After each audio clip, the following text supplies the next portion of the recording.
ಇಂದಿನ ಪ್ರಮುಖ ಸುದ್ದಿಗಳಿಗೆ ಸ್ವಾಗತ. ರಾಜ್ಯದ ರಾಜಕೀಯದಲ್ಲಿ ಮಹತ್ವದ ಬೆಳವಣಿಗೆಯಾಗಿ ಕರ್ನಾಟಕ ಸಚಿವ ಸಂಪುಟ ವಿಸ್ತರಣೆ ನಡೆದಿದೆ.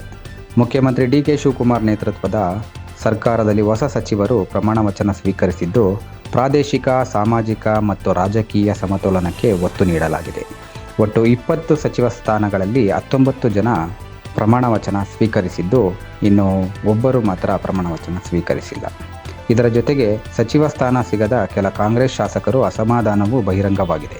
ಖಾತೆ ಹಂಚಿಕೆಯ ನಂತರ ರಾಜಕೀಯ ಬೆಳವಣಿಗೆಗಳು ಯಾವ ತಿರುವು ಪಡೆಯಲಿವೆ ಎಂಬ ಕುತೂಹಲ ಹೆಚ್ಚಾಗಿದೆ.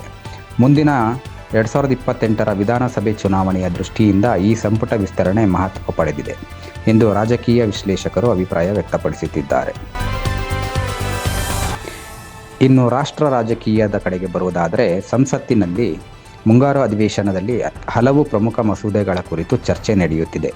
ಸರ್ಕಾರ ತನ್ನ ಯೋಜನೆಗಳನ್ನು ಮುಂದುವರಿಸುತ್ತಿದ್ದರೆ, ವಿರೋಧ ಪಕ್ಷಗಳು ವಿವಿಧ ರಾಷ್ಟ್ರೀಯ ವಿಷಯಗಳನ್ನು ಮುಂದಿಟ್ಟು ಸರ್ಕಾರವನ್ನು ಪ್ರಶ್ನಿಸುತ್ತಿವೆ.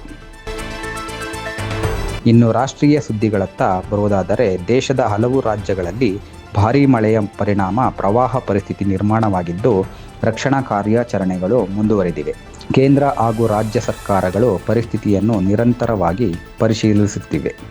ಅಂತಾರಾಷ್ಟ್ರೀಯ ಮಟ್ಟದಲ್ಲಿ ರಷ್ಯಾ ಯುಕ್ರೇನ್ ಯುದ್ಧದ ಬೆಳವಣಿಗೆಗಳು, ಗಾಜಾ ಸಂಘರ್ಷ ಹಾಗೂ ಜಾಗತಿಕ ಆರ್ಥಿಕ ಬೆಳವಣಿಗೆಗಳು ವಿಶ್ವದ ಗಮನ ಸೆಳೆದಿವೆ. ಇಂದಿನ ಪ್ರಮುಖ ಸುದ್ದಿಗಳು ಇಷ್ಟೇ. ಇನ್ನಷ್ಟು ತಾಜಾ ಹಾಗೂ ನಿಖರ ಸುದ್ದಿಗಳಿಗಾಗಿ ಒನ್ ಪಾಯಿಂಟ್ ಟಿವಿ ಜೊತೆಗೆ ಇರಿ. ನಾನು ನಿಮ್ಮ KRV. ನಮಸ್ಕಾರ.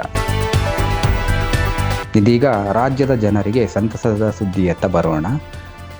ಕಳೆದ ಕೆಲವು ದಿನಗಳಿಂದ ರಾಜ್ಯದ ಹಲವೆಡೆ ಉತ್ತಮ ಮಳೆಯಾಗುತ್ತಿದ್ದು, ಕೊಡಗು, ಹಾಸನ, ಚಿಕ್ಕಮಗಳೂರು, ಶಿವಮೊಗ್ಗ ಸೇರಿದಂತೆ ಕಾವೇರಿ ಜಲನಯನ ಪ್ರದೇಶಗಳಲ್ಲಿ ಮಳೆ ಮುಂದುವರೆದಿದೆ. ಇದರ ಪರಿಣಾಮವಾಗಿ ಪ್ರಮುಖ ಜಲಾಶಯಗಳಿಗೆ ಉತ್ತಮ ಪ್ರಮಾಣದಲ್ಲಿ ನೀರು ಹರಿದು ಬರುತ್ತಿದೆ. KRS ಜಲಾಶಯದ ನೀರಿನ ಮಟ್ಟ ಏರಿಕೆಯಾಗುತ್ತಿದ್ದು, ಕಬಿನಿ, ಹಾರಂಗಿ, ಹೇಮಾವತಿ ಹಾಗೂ ಆಲಮಟ್ಟಿ ಜಲಾಶಯಗಳಲ್ಲಿಯೂ ನೀರಿನ ಸಂಗ್ರಹ ಹೆಚ್ಚಾಗಿದೆ. KRSನಲ್ಲಿ ನೀರಿನ ಸಂಗ್ರಹ ಹೆಚ್ಚಾಗಿರುವುದರಿಂದ ತಮಿಳುನಾಡಿನ ಒಂದು ವಿವಾದ ಇಲ್ಲಿಗೆ ಅಂತ್ಯಗೊಳ್ಳುವಂತಹ ಒಂದು ಸಾಧ್ಯತೆಗಳು ಕೂಡ ಹೆಚ್ಚಾಗಿದೆ.